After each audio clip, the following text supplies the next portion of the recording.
The council chamber stretched across half a kilometer of gleaming metal and crystal.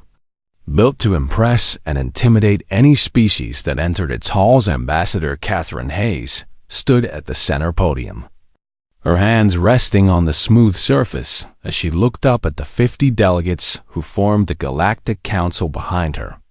Captain Derek Morrison stood at attention in his dress uniform, his expression calm despite the hostile energy filling the room. Honored members, Catherine began, her voice amplified across the massive space. Humanity comes before you today with open hands and peaceful intentions. She activated the holographic display, showing Earth's blue oceans and green continents spinning slowly in the air. For 50 years since first contact, we have observed your laws, learned your customs, and respected your boundaries, Catherine continued. We have shared our medical advances, our agricultural techniques, and our art freely with any who asked. A chittering sound came from the High Arbiter's platform's oath. The council leader was an insectoid being twice Catherine's height with compound eyes that reflected the chamber's lights. Your sharing has been noted, Zelenoth said, his translator giving his voice a mechanical quality. But sharing trinkets does not make you equals. Murmurs of agreement rippled through the chamber. Catherine felt Derek shift slightly behind her, but she raised her hand in a subtle signal to remain calm. We ask only for recognition as a sovereign species, Catherine said, keeping her tone respectful but firm. We seek membership in this council, trade agreements, and mutual defense treaties. A harsh laugh echoed from the left side of the chamber. Commander Vextal rose from his seat, his reptilian scales gleaming dark green under the lights. He was the leader of the Dominion faction, the most militaristic group in the council. Deathworlders always amuse me, Vextal said, his teeth showing in what might have been a smile. You crawl out of your violet little planet and suddenly think you deserve a seat among civilized species. Our planet's environment does not define our character, Catherine replied, meeting his gaze without flinching. Does it not? Vextal moved down toward the center floor, his claws clicking on the metal surface. Your world has crushing gravity, deadly weather, and predators that would terrify most species, yet you claim to be peaceful? We are peaceful by choice, not by weakness, Catherine said quietly. The chamber fell silent at her words. Choice? Zelenoth leaned forward on his platform. You speak as though you had other options. Catherine glanced back at Derek, who gave her a slight nod. This was the moment they had discussed, the warning they had been authorized to deliver. Humanity chose peace when we first encountered your probe ships, Catherine said slowly. We chose to hide our true capabilities and present ourselves as seekers of knowledge rather than conquerors. Vextal laughed again, louder this time. Hide your capabilities? Child, our sensors read your planet thoroughly 50 years ago, he said. We saw your primitive nuclear weapons, your chemical rockets, your simple computer systems. You had nothing to hide. You saw what we wanted you to see, Catherine said. The chamber erupted in noise. Delegates shouting questions and accusations.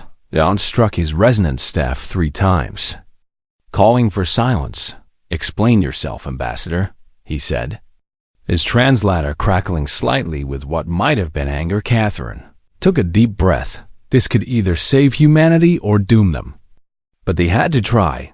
When your probe ships arrived, our military leaders wanted to destroy them, she began. Our politicians wanted to capture them for technology. Our people were afraid and demanded protection.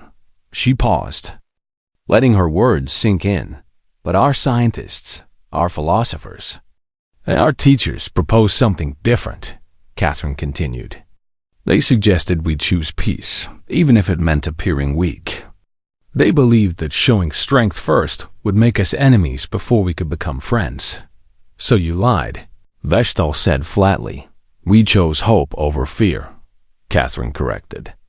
We dismantled visible military installations. We hid our advanced research. We presented ourselves as a developing species seeking guidance.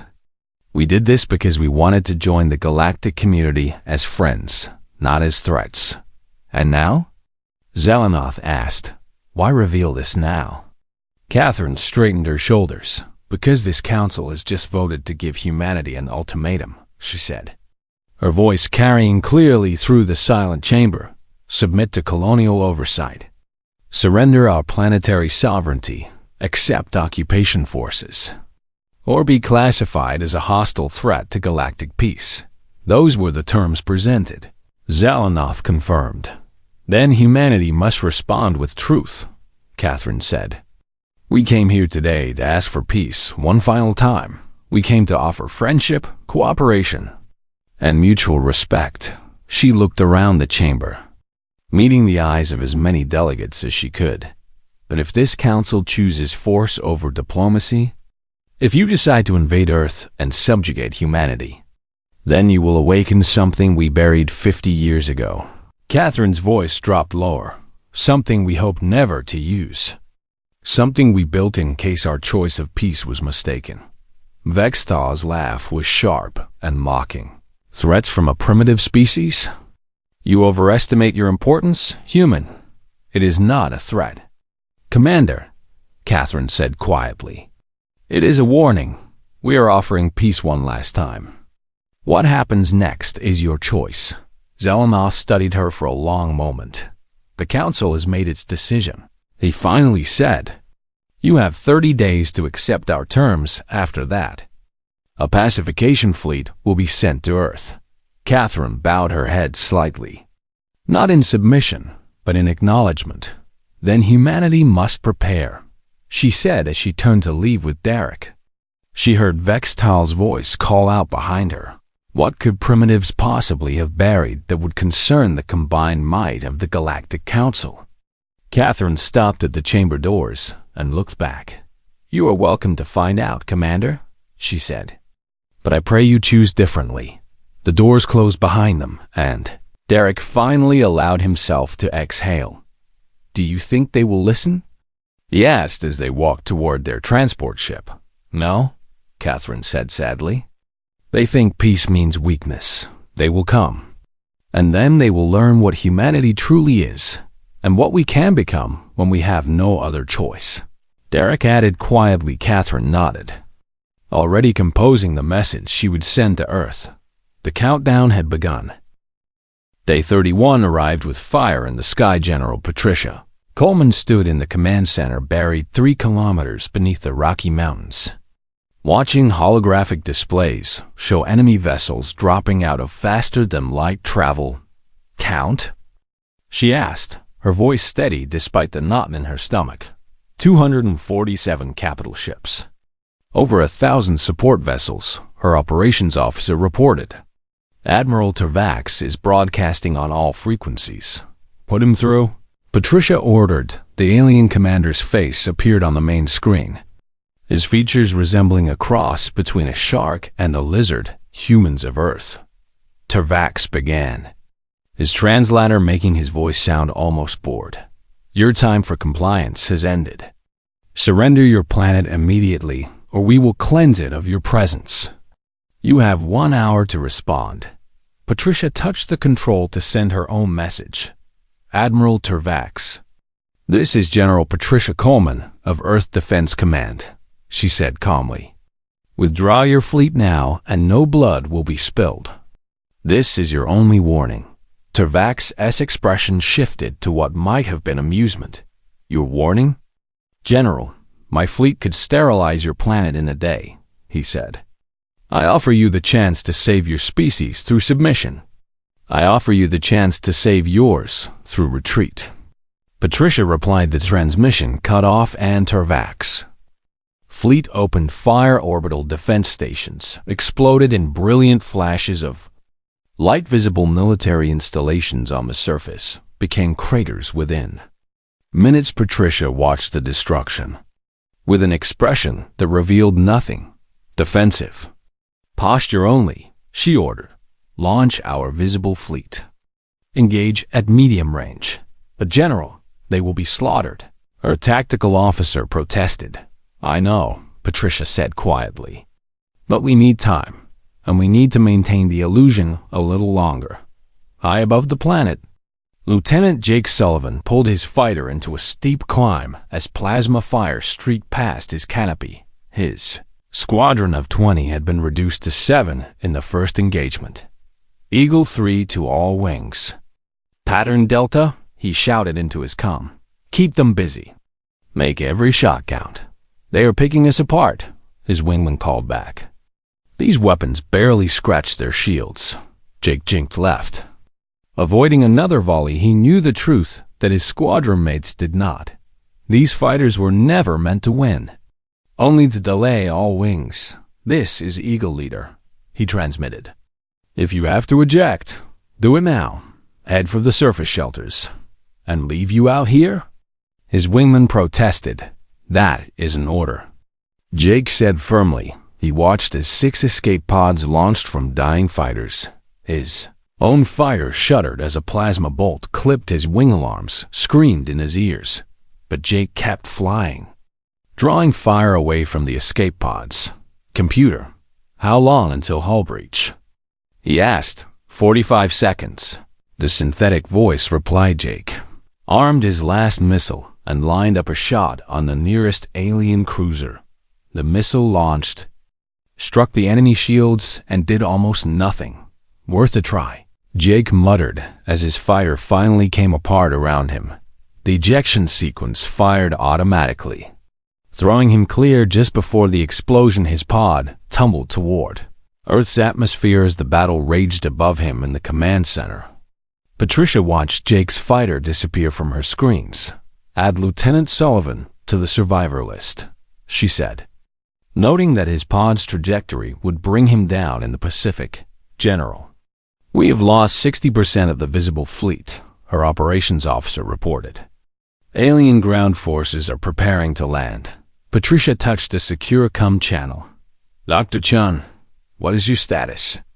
On another screen, Marcus Chen appeared. He was standing in a vast underground facility filled with technicians and equipment. Behind him, enormous shapes loomed in the darkness. "We are ready, General," Marcus said. "All facilities report green status across the board." "How long since first contact?" Patricia asked. 50 years, 2 months, 16 days, Marcus replied, knowing what she was really asking. "Have we learned enough?" Marcus gestured at the massive shapes behind him. "We have learned more than enough," he said. "Every alien species that visited Earth, every technology they showed us, every weapon they used, we studied it all. We reverse-engineered what we could, improved what we understood, and invented what we needed." Patricia nodded slowly. "Then prepare for activation. Wait for presidential authorization." On the surface, alien landing craft descended through the clouds. They touched down in North America, Europe, Asia, Africa, and Australia. Torvax watched from his flagship as ground forces deployed. "Secure the major population centers," he ordered. "Eliminate any resistance. This should be finished in days." His sensors officer suddenly stiffened. "Admiral, we are detecting seismic activity across the planet." "Earthquakes? The planet is falling apart from our bombardment?" Torvax said dismissively. "No, sir. These are too regular, too coordinated," the officer replied. "And they are all centered on mountain ranges and ocean trenches." Torvax leaned forward. "Show me." The tactical display lit up with hundreds of red markers across Earth's surface in the White House bunker. President Linda Foster stood with her closest advisors. "Madam President, we need your authorization." Patricia's voice came through the secure line. Linda looked at the faces around her. These people represented millions who had worked in secret for 5 decades, engineers who built what should have been impossible, scientists who unlocked mysteries the galaxy thought were beyond human, understanding soldiers who trained for a war they hoped would never come. "We tried peace first?" Linda asked, knowing the answer. "Every possible diplomatic channel," Patricia confirmed. And they gave us no other choice? None. Madam President, Linda took a deep breath and spoke the words that would change everything. Wake them up across Earth. Massive doors that had been disguised as mountainsides began to open the Rockies. The Himalayas, the Andes, the Alps all split apart to reveal chambers carved from solid rock in the Pacific. The Atlantic and the Indian Ocean. Ancient seabeds rose. What the aliens had assumed were tectonic plates were actually armored. Platform Storvak's S-sensor officer was frantically working his controls. Admiral, energy readings are spiking across the planet, he reported, his voice rising in pitch. These signatures. They are more advanced than our own technology. That is impossible, Tervac said. But his certainty was fading on his main screen. One of the mountain ranges finished opening. What emerged made his blood run cold. The vessel was over 5 kilometers long, bristling with weapons that his sensors identified as planet crackers, gravity manipulators, and systems he could not even categorize. How many? He whispered. Thousands, Admiral, his officer replied. They were hidden everywhere. The entire planet as a weapon. Marcus Chun stood in his facility, watching the massive dreadnought power up. Its name was painted in simple letters along the hull. ECS Retribution. 50 years we spent building you, he said softly. 50 years hoping we would never need you. The dreadnought's engines flared to life, and it began its ascent toward the alien fleet. Patricia's voice came over the facility-wide comm. All units. Commence Operation Buried Sun in orbit. Tavax watched as Earth's true fleet emerged from hiding. His invasion force of 200 capital ships suddenly faced over 3,000 human dreadnoughts. Communications. Send a message to the fleet, Tavax ordered, his voice shaking slightly. Prepare to retreat, sir. They are jamming our FTL drives, his communications officer reported. We cannot jump away. Patricia's face appeared on every screen in the alien fleet. You were warned, she said simply. You chose this. The human fleet opened fire. The battle began with humanity's patience. Ending Commander Walter Price stood in the control center of Launch Complex 7, buried beneath what had once appeared to be an ordinary mountain in Colorado around him. Hundreds of technicians worked at stations that controlled weapons the galaxy had never seen. Primary generators at full capacity, one technician reported. Targeting solutions locked. Another called out, Dreadnought Squadron Alpha through Gamma are in position. A third added. Walter watched the main display showing the alien fleet scrambling to respond to Earth's sudden transformation from victim to predator. All complexes report ready. Status, his second-in-command said. Awaiting your order. Walter opened the facility-wide channel. People of Complex 7, he began, his voice steady and clear. 50 years ago, we were asked to build something terrible. We were asked to create weapons that could end civilizations. We agreed because we understood the truth. Peace only survives when good people are ready to defend it. He paused, looking at the faces around him, young and old. They had all dedicated their lives to this moment they hoped would never arrive. Today, we defend humanity, Walter continued. Today, we show the galaxy that peaceful does not mean powerless. Fire at will, the mountain complex unleashed its first salvo particle beams that could slice through planetary crust, struck the nearest alien cruiser. Its shields collapsed instantly, and the vessel broke apart across Earth. Similar scenes played out as one hidden complex after another revealed itself in the Himalayas. Gravity manipulation platforms activated. These weapons did not fire projectiles. They created localized distortions in space-time itself. 3 alien destroyers suddenly found themselves crushed by their own mass as gravity increased 500-fold in a sphere on them. The vessels imploded, compressed to the size of basketballs in milliseconds. Marcus Chun monitored the activation sequence from his central command post holographic. Displays showed every facility coming online. Antarctic installations reporting full power, an aide informed him. Good. Marcus replied. Activate the orbital ring. What the aliens had assumed were destroyed defense satellites suddenly revealed their true nature. The wreckage reformed. Nanomaterial armor flowing back into place. The ring of stations had never been damaged at all. They had been playing dead, now they activated weapons that had been disguised as debris. Dr. Chun, what is our current technological advantage? Patricia's voice came through his Marcus, pulled up a comparison chart. General, our weapons are operating at approximately 60% higher efficiency than equivalent Galactic Council technology, he reported. Our shields are twice as strong. Our engines are 30% faster. And our targeting systems have a 98% accuracy rate compared to their 75%. How did we achieve this? Patricia asked, though she already knew the answer. By studying every species that visited us for 50 years, Marcus explained. The Velkari showed us their energy shields. We improved the design. The Torvax demonstrated their plasma cannons. We made them more efficient. The Zolnari shared their FTL calculations. We found 3 errors in their math and corrected them. He pulled up another screen showing a timeline of technological development. Every gift, every trade, every cultural exchange we learned, Marcus continued. We took their knowledge and asked, how can this be better? And then we made it better. Did they ever suspect? Patricia asked. Never, Marcus said. They saw us as students, eager and humble. They never imagined we were reverse engineering everything they showed us on his flagship. Admiral Tervax watched his fleet being systematically destroyed. How is this possible? He demanded. Our intelligence said they were primitives.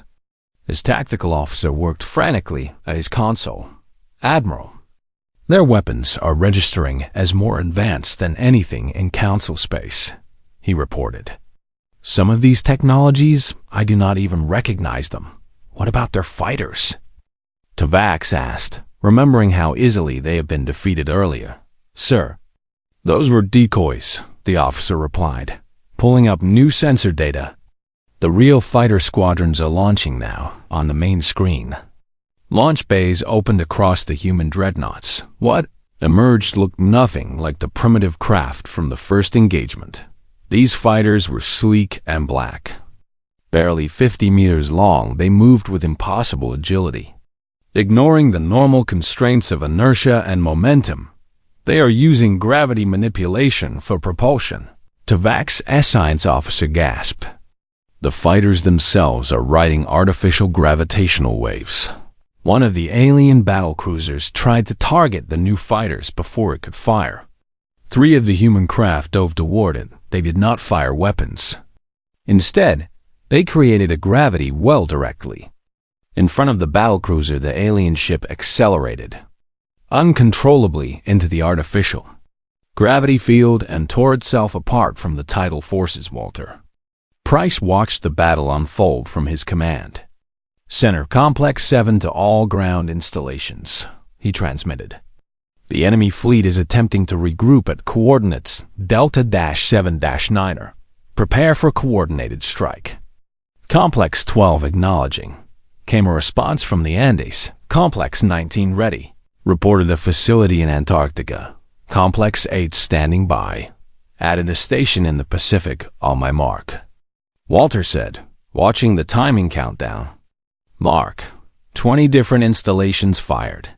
Simultaneously, their beams converged on a single point in space where Tavax's S-fleet was, attempting to form a defensive formation. Combined energy output was equivalent to a small star when the light cleared. 90 alien vessels had been vaporized. President Linda Foster watched the battle from the White House bunker. Her military advisors stood nearby. Monitoring the situation, Madam President. Enemy casualties are approaching 70%, one advisor reported. And ours?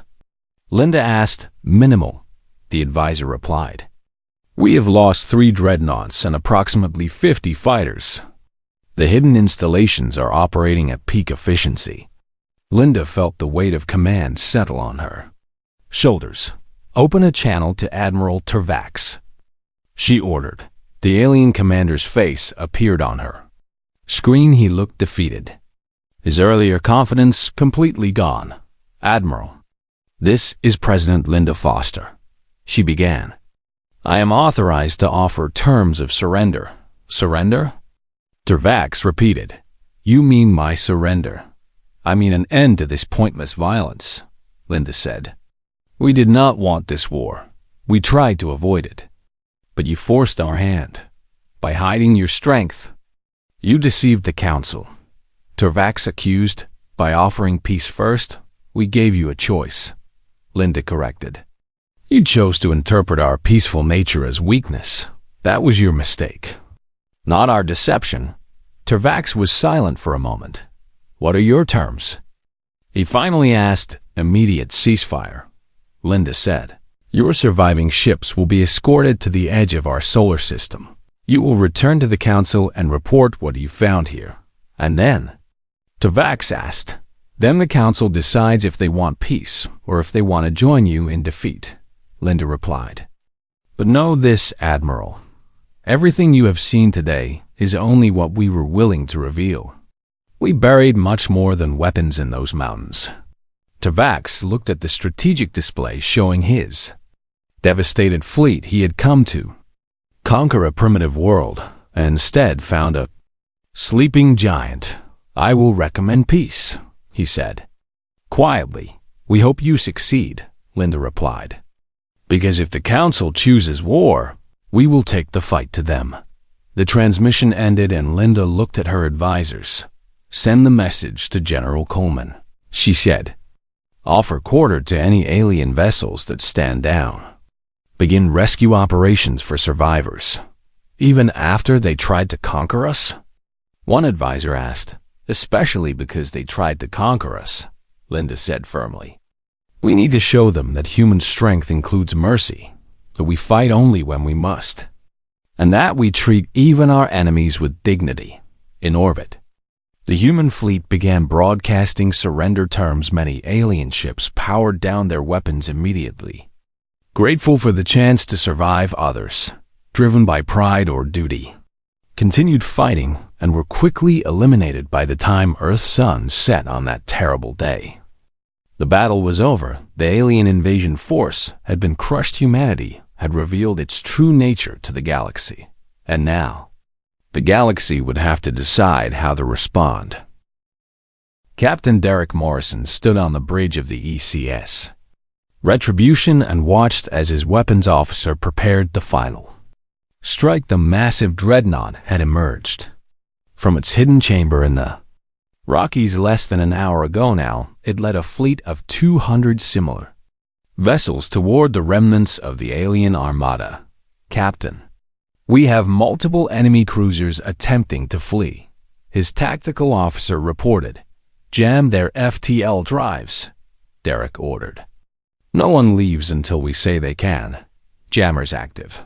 The officer confirmed. Derek had served in the visible fleet for years, flying diplomatic escort missions and showing the galaxy a carefully constructed image of human military capability. He had hated every moment of the deception. Now, commanding humanity's true power, he felt the weight of responsibility. Communications broadcast to the alien fleet, Derek said. All vessels that stand down will be spared. All vessels that continue fighting will be destroyed. They have 5 minutes to decide. His communications officer, Nicole Grant, opened the channel. All alien vessels. This is the Earth Command Ship Retribution, she transmitted, her voice calm and professional. You entered our system with hostile intent. You bombarded our cities and killed our people. But we are not like you. She paused, letting her words reach every enemy ship.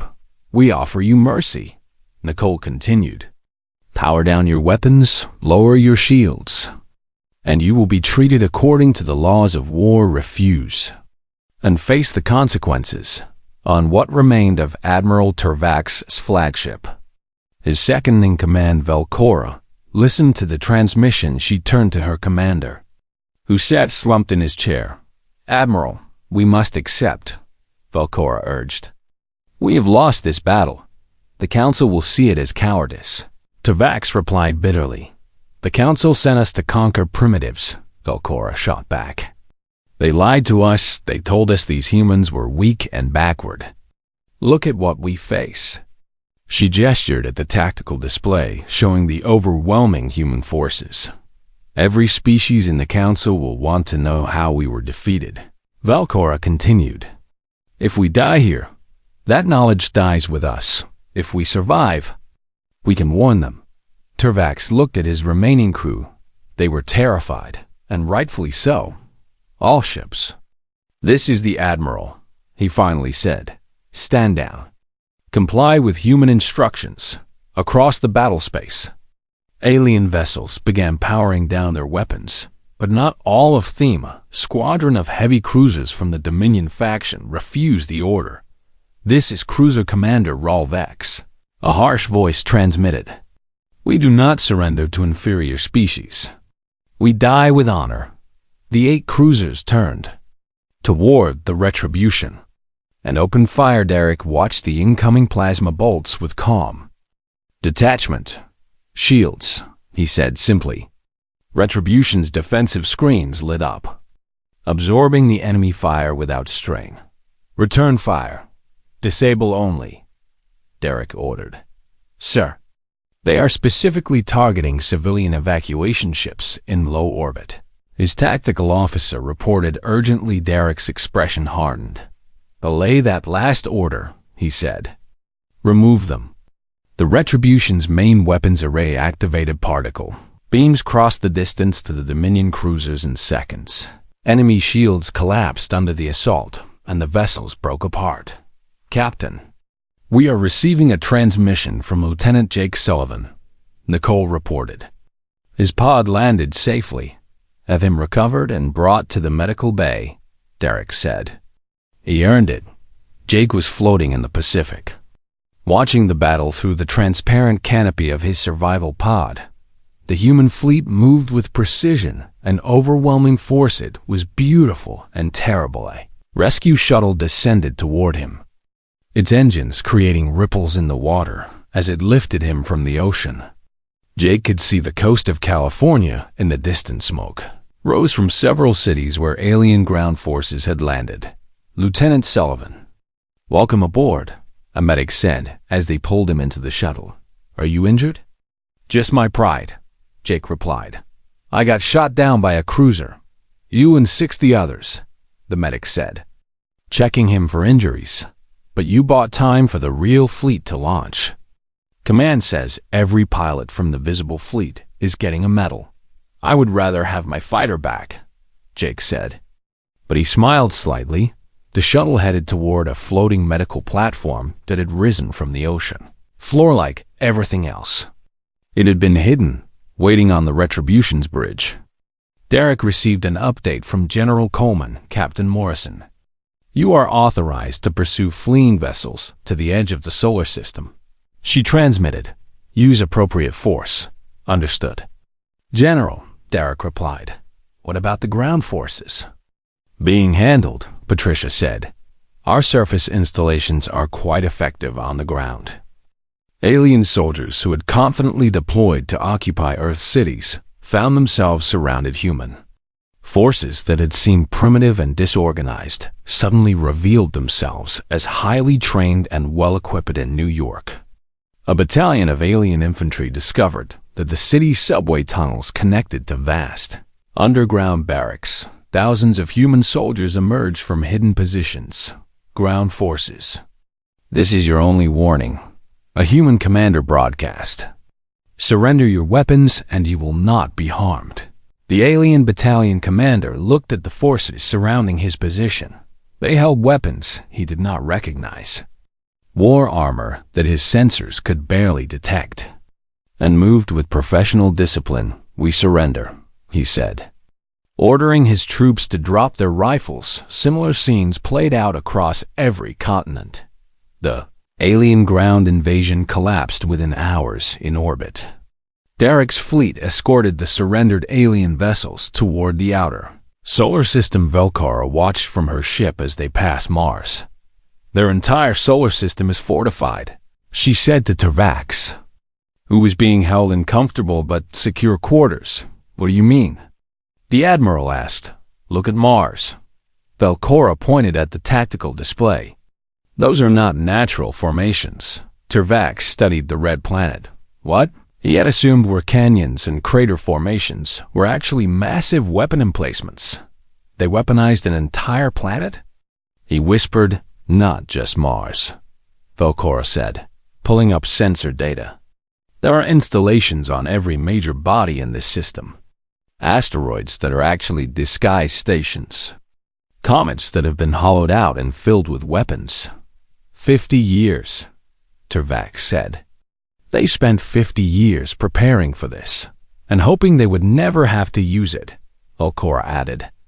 They offered peace first, on the retribution. Derek received word that the last of the fleeing vessels had been stopped at the heliopause. "Captain, all enemy vessels are accounted for," his tactical officer reported. "Total survivors, 47 ships out of an invasion force of nearly 1,300. Derek felt the weight of those numbers. Thousands of lives lost because the Council had underestimated humanity. "Send them on their way," he ordered. "They have earned the right to leave."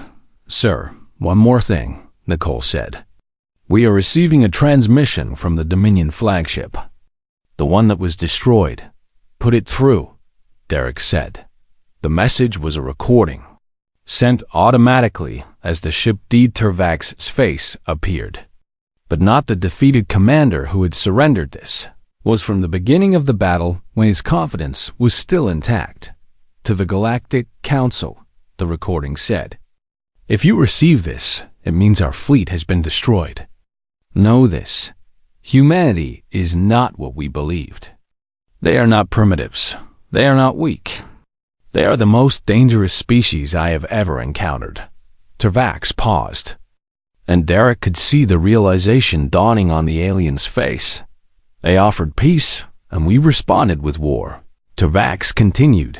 "They gave us warning, and we ignored it. They asked only to be left alone, and we chose conquest. This defeat is not their fault. It is ours." The recording ended. Derek looked at his crew. "Send that message with the survivors," he ordered. "Let the Council hear it from their own commander. Sending now." Nicole confirmed as the alien fleet limped away from Earth's solar system. Derek stood and walked to the forward viewport. The planet below was scarred, but intact. Humanity had defended itself, but the cost. And the revelation of Earth's true capabilities would change the galaxy forever. "Nicole, send a message to Earth Command," Derek said. "The immediate threat is neutralized. Recommend we prepare for Council response." "Yes, sir." Nicole replied. Derek knew this was not the end. It was only the beginning. 3 weeks after the battle, Ambassador Catherine Hayes returned to the Galactic Council chambers. This time, the atmosphere was very different. 50 delegates sat in tense silence as she approached the central podium. Captain Derek Morrison walked beside her again. But now his presence carried a new meaning. Everyone in the chamber knew what humanity was. Capable of High Arbiter Zelenoth watched her approach. With what might have been respect or fear, Catherine could not tell.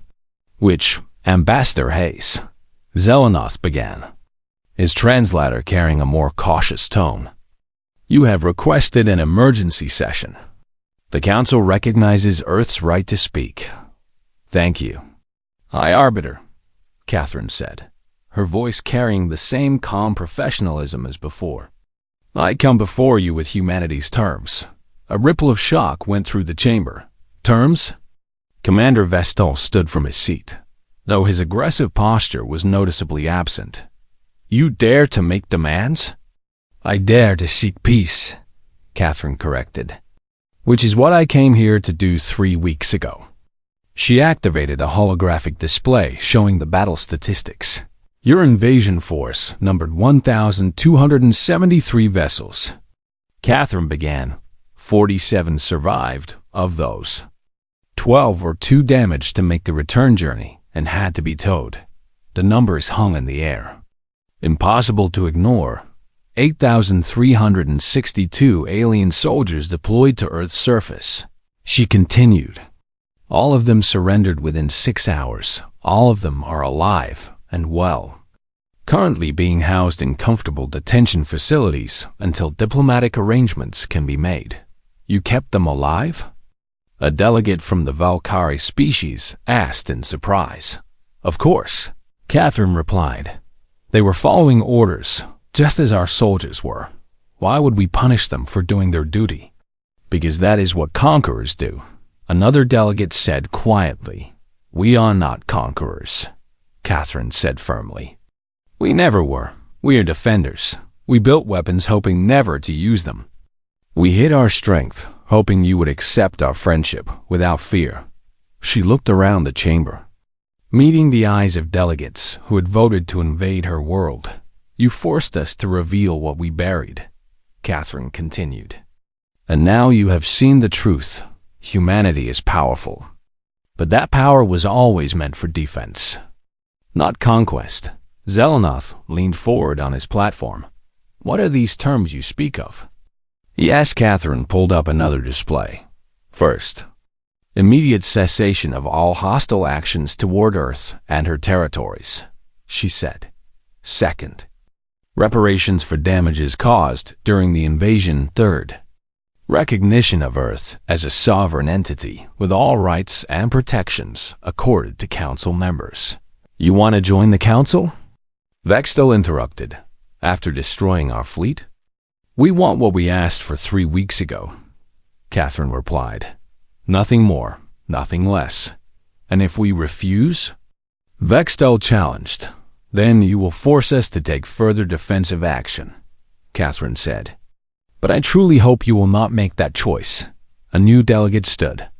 One who had not spoken before. Kirvesh was a member of the Ascendant species, known for their philosophical approach to governance. Ambassador Hayes, may I ask a question? Kirvesh said. Of course, Catherine replied. Why did you hide your capabilities during first contact? Kirvesh asked. You could have demonstrated your strength and secured respect immediately. Catherine was quiet for a moment, choosing her words carefully, because fear is not the foundation for lasting peace. She finally said, if we had arrived with weapons displayed, you would have seen us as a threat. Alliances born from fear are fragile and temporary. She gestured to the council chamber. We wanted to join this community as equals, not as conquerors or as subjects, Catherine continued. We believed that showing our scientific achievements, our art, our culture would be enough. We hoped that you would value what we could contribute, not what we could destroy. And when we refused, Zelenoth asked, we were disappointed but not surprised, Catherine admitted. Many species react to strength with respect and to peace with contempt. We had hoped the council was different. President Linda Foster appeared on a holographic screen beside Catherine. The council members straightened. Recognizing Earth's leader, members of the Galactic Council, Linda began. I want to be very clear about humanity's position. We do not seek empire. We do not desire conquest. We want only to live in peace and to trade freely with other species. She paused, and her expression became more serious. But we will defend ourselves, Linda continued. The weapons you saw in battle represent only a fraction of what we have built. Project Buried includes installations, fleets, and technologies you have not yet encountered. Is that a threat? Vextal demanded. It is a statement of capability, Linda replied, and a promise that any future aggression will be met with overwhelming force. We gave you a chance for peace, you chose war. We will not give you another chance. General Patricia Coleman appeared on another screen. The Council should also know, Patricia said, that we have been monitoring communications between various member species since the battle. We are aware that 3 different factions are considering a renewed assault on Earth. The Council chamber erupted in accusations and denials struck his resonant staff repeatedly to restore order. How could you monitor our communications? He demanded when silence finally returned. The same way we monitored you for 50 years, Marcus Chen said, appearing on yet another screen. Every probe you sent to Earth, every diplomatic ship, every trade vessel. We learned from them. He pulled up technical schematics. Your encryption systems have a fundamental flaw in their quantum entanglement protocols, Marcus explained. We discovered it in year 3 of our research. We could have told you, but we needed the intelligence advantage. You have been spying on us for decades? A delegate gasped. We have been preparing for exactly what happened 3 weeks ago, Marcus corrected. And we were right to do so. Catherine stepped forward again. This is not about recrimination, she said. This is about establishing a new relationship. Humanity has shown its strength. Now we want to show our commitment to peace. She pulled up another document. These are the specifications for our medical nanobots, Catherine said. They can cure 90% of known diseases. We are offering to share this technology freely with all Council species. The chamber fell silent. You would share such valuable technology? Karvesh asked. We already planned to, Catherine said. This was part of our original peace proposal, the one you rejected. We also have improvements to your FDL drive systems, Marcus added. They will increase efficiency by 30% and reduce the cost of interstellar travel significantly. Why would you share this now? Zelenoth asked suspiciously. Because spite is not a human virtue, Linda said. You attacked us. We defended ourselves. But we still believe in cooperation over conflict. Lieutenant Jake Sullivan appeared on another screen, his arm in a sling from his ejection injuries. If I may speak, he said. And Zelenoth nodded permission. I flew in the visible fleet, Jake began. I watched my squadron get torn apart in the first engagement. I thought I was going to die. He gestured to his injuries. But when I ejected, our own people risked their lives to rescue me, Jake continued. And when the battle ended, those same people rescued your soldiers from damaged ships. We pulled your wounded from wreckage and gave them medical care. We even sent repair ships to help your damaged vessels make it home, Derek added. Because leaving them to drift in space would have been cruel, Velcora appeared on a screen. Surprising everyone. The human captain speaks truth, she said. I commanded Admiral Tervax's Second Fleet when we surrendered. We expected execution or enslavement. She looked directly at the Council. Instead, they treated us with dignity, Velcora continued. They fed us, cared for our wounded, and allowed us to keep our personal effects. They acted with more honor in defeat of us than we showed in our attempted conquest of them. Zelenoth was silent for a long moment. The Council must deliberate. He finally said, Ambassador Hayes, you and your delegation may wait in the diplomatic chambers. We will wait, Catherine said. But not indefinitely. You have 48 hours to respond to our terms. And if we need more time? Vextel asked. Then you are stalling, Catherine replied. And we will assume you are preparing for renewed hostilities. I hope that is not the case. She bowed slightly and left the chamber with Derek 4 hours later. Catherine was summoned back. The Council had made its decision, Ambassador Hayes, Zelenoth said. The Council has voted to accept Earth's terms. You will be granted full membership status, with one abstention. Who abstained?